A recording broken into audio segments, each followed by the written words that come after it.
After the Whistle here, proudly brought to you by our major partners at Avondale FC, Indeco, Clover, Goldfields and UCS.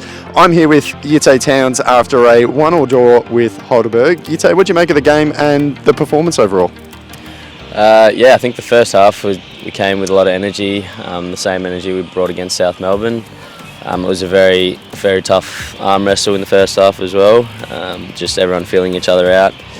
I think we got on top towards the end of it, second half it sort of got into a transition game. Long balls coming back and forth. It was hard to get on the ball and play like we want to do. It was just a very tough contest. I'm here with head coach Zoran Markovski after our 1-1 draw with Heidelberg. Zoc, you've lost your voice, I've lost my voice, so this is going to be a fun one. 1-1 draw, 1 point gained or 2 points dropped?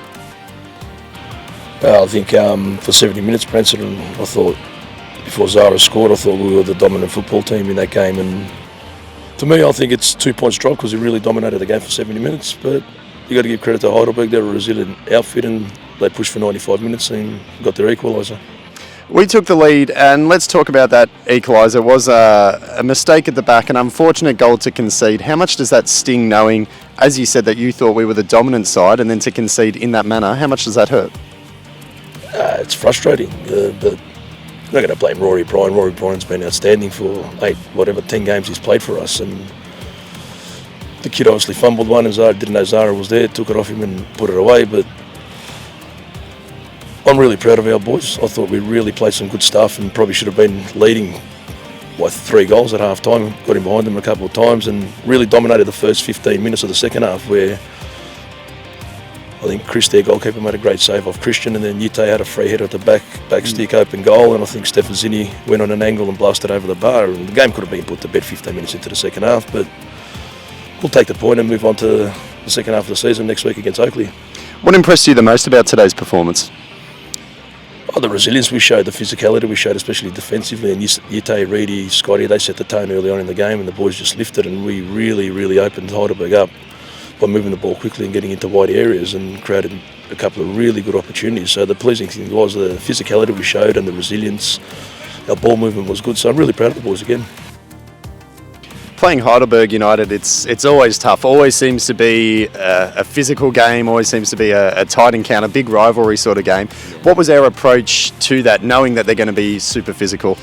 The aim was just to bring it physically, match them in the physicality, which I thought we did brilliantly in the first half, and second half, it was just a battle, and we wanted to get past the physicality and then play our football and put it on the deck, which we lost a little bit in the second half with the transition game. But we had plenty of chances to bury the game. I missed a header, Christian missed one, there was a penalty that was dubiously uncalled. Could have been.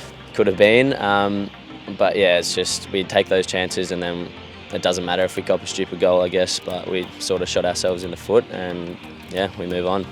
Speaking of the second half of the season, because we're now exactly halfway through the season, 13 games in the book.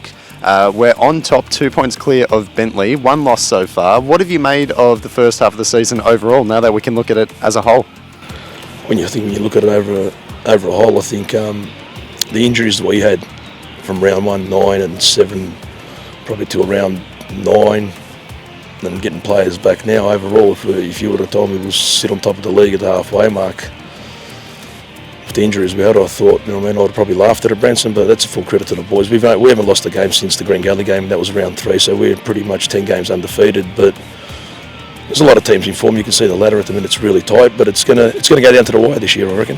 10 games undefeated, 12 if we include the FFA Cup games as well. Just make that sound a little bit nicer with 12. What's going to be the most important thing heading into the back half of the season? Just getting bodies back and keeping everyone really fully fit. Obviously we've got North Geelong in the Cup, which is in a couple of weeks' time, and progression to push to end up playing NPL finals at the end of the year. So it's going to be a lot of games come forward if we progress to the FFA Cup next round, if hopefully we get over North Geelong and the back end of the NPL season really make the final. So it's going to be really pleasing with all the bodies we're getting back, and we can rotate the team for the FFA Cup and the league. Friday night taking on the Oakley Cannons away, another tough fixture. What are we expecting from that game, and what do you want to see in terms of a performance from the boys? if we can bring that performance as we did today against Heidelberg for 90-95 minutes and add an extra 20 minutes on the 70-minute performance we did today, I think we can go to Oakley next week and really get it 3 points. Well, Zoc, thank you very much for joining us on After the Whistle. Thanks, mate. Thanks, Bransen. Really appreciate it, mate.